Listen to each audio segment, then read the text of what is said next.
વલસાડ તાલુકાના વશિયર અને નનકવાડાને જોડતા નિર્માણાધીન બ્રિજના કામને લઈને વિવાદ વકર્યો છે।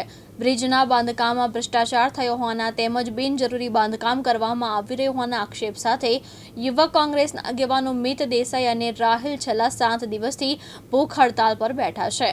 આંદોલનને સમર્થન આપવા વાંસદાના કોંગ્રેસ ધારાસભ્ય અનંત પટેલ કાર્યકર સાથે ધરણા સ્થળે પહોંચ્યા હતા। ધારાસભ્ય અનંત પટેલે તંત્ર અને શાસક પક્ષ સામે આકરા સવાલ ઉઠાવ્યા હતા। તેમણે જણાવ્યું હતું કે આ બ્રિજ કયા લોકોની માંગણીના આધારે બનાવવામાં આવી રહ્યો છે તે સ્પષ્ટ થવું જોઈએ। બ્રિજના નિર્માણ સ્થળની આસપાસ મોટી વસ્તી ન હોવા છતાં આ કામ હાથ ધરાયું હોવાનો તેમણે આક્ષેપ કર્યો હતો।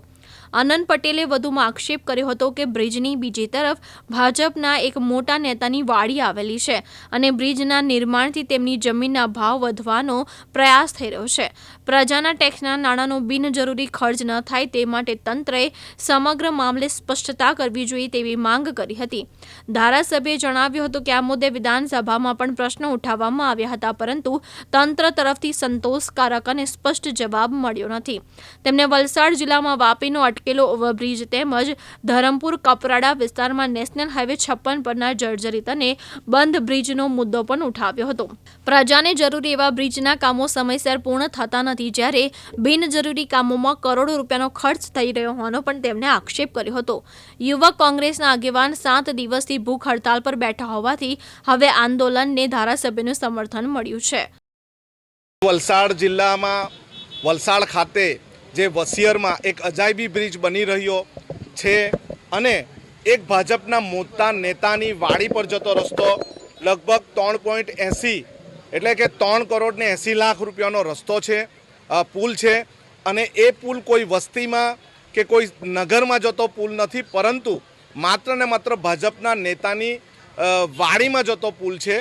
ત્યારે એના વિરોધમાં યુથ કોંગ્રેસના આગેવાન મિત દેસાઈ અને રાહિલ છેલ્લા 7 દિવસથી ધરણા પર બેઠા છે। ત્યારે અમે એમની મુલાકાત લેવા માટે આવ્યા છે અને સમર્થન આપવા માટે પણ આવ્યા છે કે આ રીતે પ્રજાના પૈસે ધુમાડો કરીને એક ભાજપના નેતાને ખુશ કરવા માટે લગભગ 4 કરોડ રૂપિયા જેટલા વેડફવામાં આવે છે। ત્યારે આજ વલસાડમાં જૂના બંદરનો બ્રિજ વર્ષોથી રેલિંગ વગરનો છે અને એનું સંપાદન હવે કામ એટલા માટે અટકાયું છે કે એનું સંપાદન કરવાનું બાકી છે, કસ્ટમની જગ્યા છે। એવા ધરમપુરમાં પણ ઘણા બધા બ્રિજ છે જે વલસાડના સમયે નેશનલ હાઈવે 56 પરના બ્રિજો બંધ કરી દેવામાં આવે છે।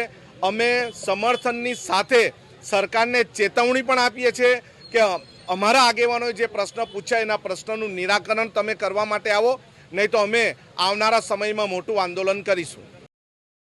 મુકેશ પટેલ, દિવ્યાંગ ન્યૂઝ, ધરમપુર, વલસાડ।